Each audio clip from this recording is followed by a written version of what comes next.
Welcome back. This is The Big Story, and the big story tonight here on KTN News is the continuing murder investigation of Rongo University student Sharon Otieno. Today, Migori Governor Okoth Obado recording or being, going for the summons or going to the Kisumu Regional Police Headquarters, meeting DCI officers in Kisumu.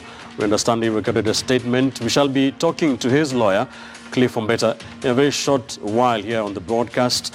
We also, Sophia Nuna did also talk to the family lawyer, that is Peter Kaluma, who has given very important information, saying that he has confirmed as a family lawyer through what he has seen on the phones, which is said to be used as evidence, inevitably, that there was a relationship between the Migori governor and the late Sharon Otieno. Very important information in this story, which we have continued to keep an eye on. We shall be speaking to Ombeta in a short while, but we have lawyer Ishmael Nyaribo with us from our citizen studio.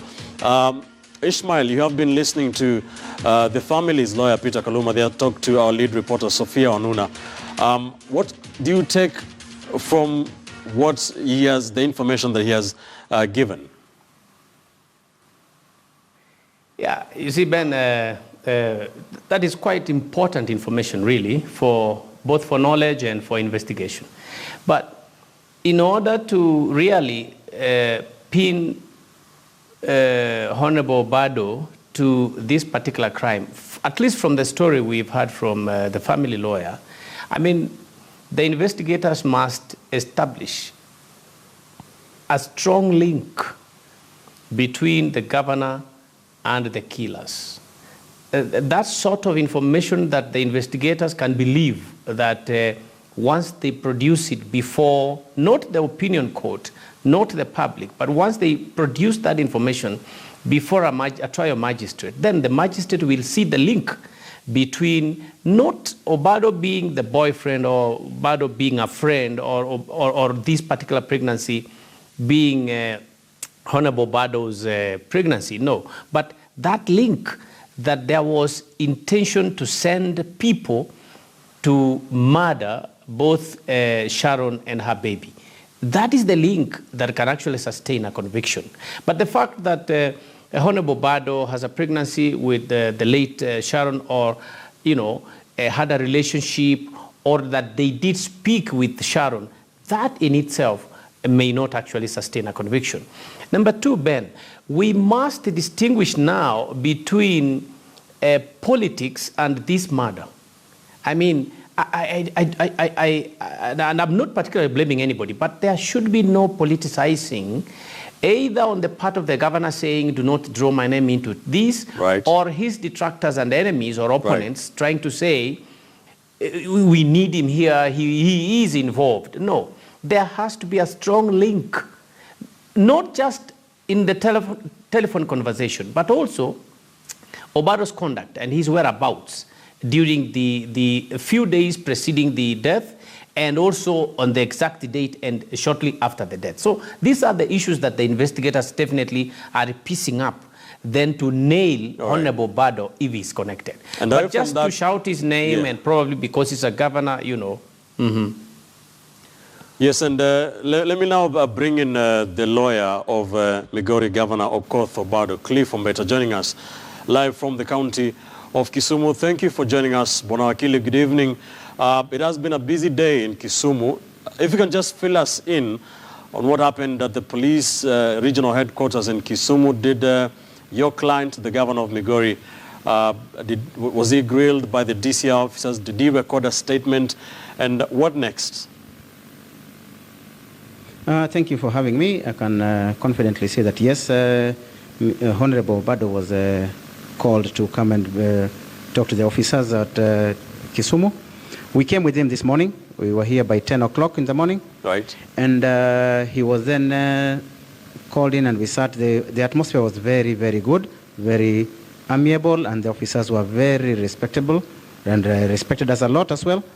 And they actually took us through the motions in a quite civilized manner, in a civilized way. And what I can say is that, yes, Obado recorded his statement. And after recording his statement, the officers went through it and Then asked him to read the statement again. He read it, and we saw that it was properly constructed, and it was the way he wanted it. And then we signed, and he was asked to then go, and they will call him when they want again. All right, Bonakili, why did the governor wait to be summoned? Some people are asking this. Why didn't he turn himself, or why didn't he go to the police earlier?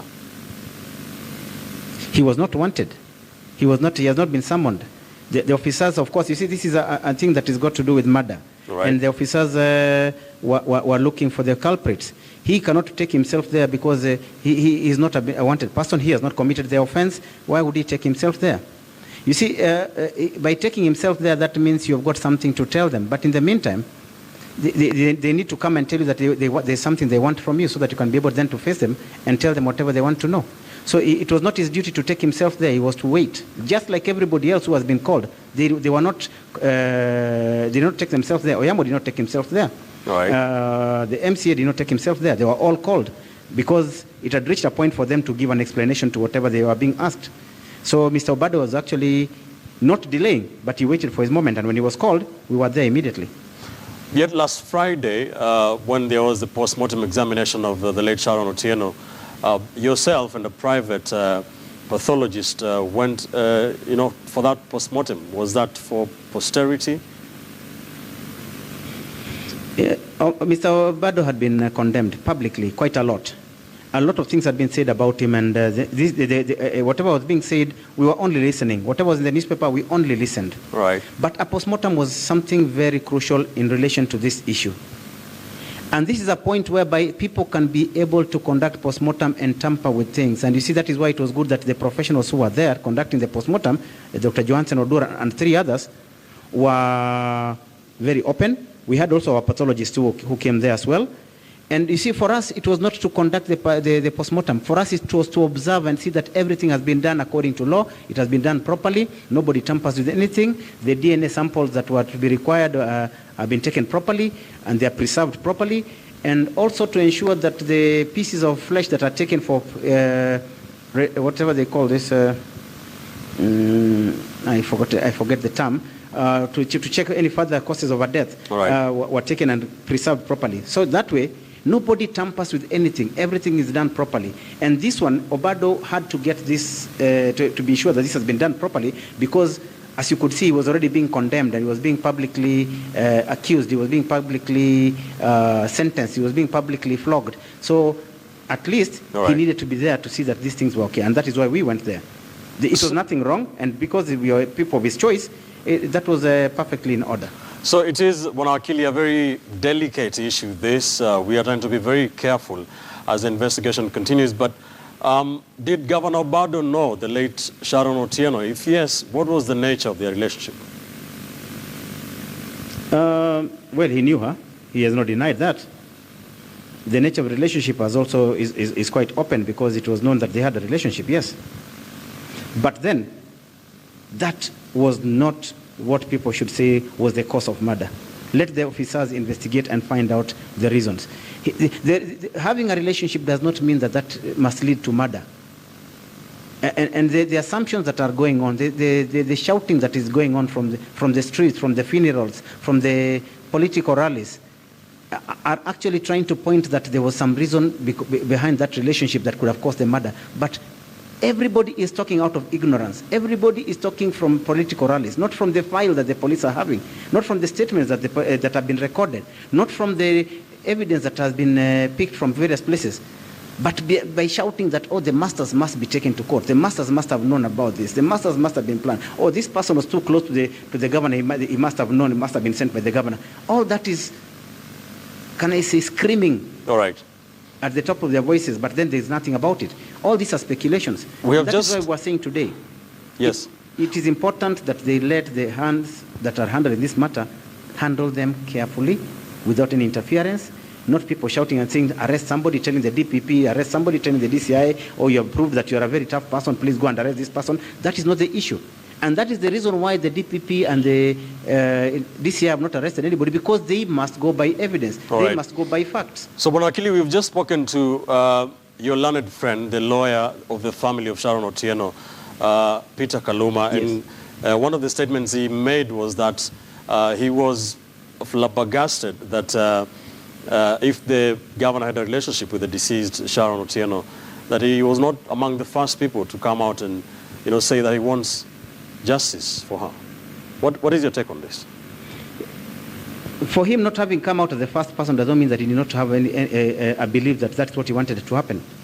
That he was being attacked and people expecting him to come out fighting or to come out defending himself, it does not mean that he was not having sentiments about it.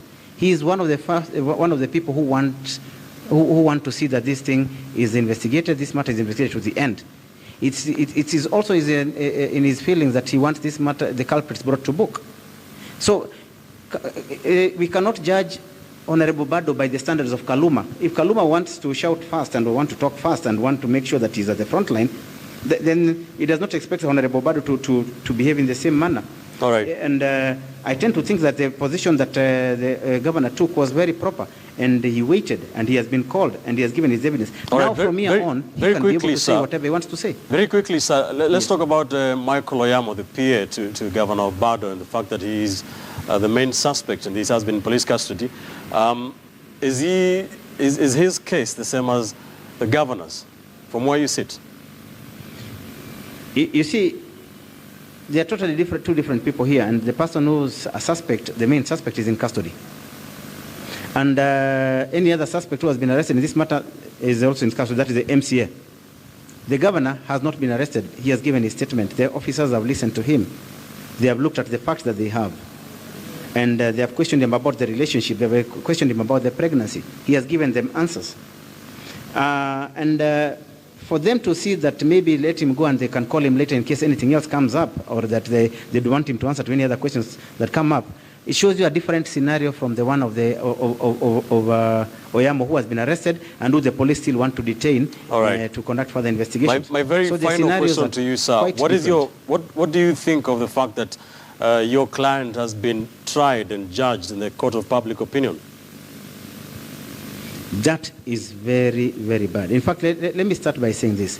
The moment we had gone for the post-mortem and we arrived there, the first person to start telling us that we have come to interfere with the investigations was Kaluma. He is my colleague. But he came there as a lawyer for the family. I was there as a lawyer for the governor. He started asking me, what do you want here? You people are the people you don't want here. You're coming to interfere. To interfere with what? He did not say. And you see, this is the problem. He's speaking so loudly in a place where there are people who are so charged at that particular moment. What do you expect those people to do? Because the people now started waiting for us outside. For him, his intention, apart from coming to stand for the family, was to create some kind of animosity. And that was really totally political as well, because as far as it's concerned, when he starts saying that the family should not bury the body until the orders are there, let me say just this one thing. Thank you, Bono. We need not to start thinking with we don't need to start thinking with our hearts. We need to think with our heads, because if we start thinking with our hearts, we shall always cry, and we shall never think again. Thank you, sir. Cliff Ombeta, lawyer to Migori Governor Okoth Obado, giving his thoughts on the murder investigation of the late Sharon Otieno. We did also speak to the family lawyer, Peter Kaluma, the Homa Bay Town MP, who spoke to our lead reporter tonight, Sharon Sophia Wanuna, and also, of course, our man in Nyanza, Kevin Ogutu, did also just give us the very latest on this. Very important information coming out on the broadcast tonight. It is a story we shall continue to keep an eye on. Thank you for joining us on the big story tonight. I'm Ben Kitili. Bye for now.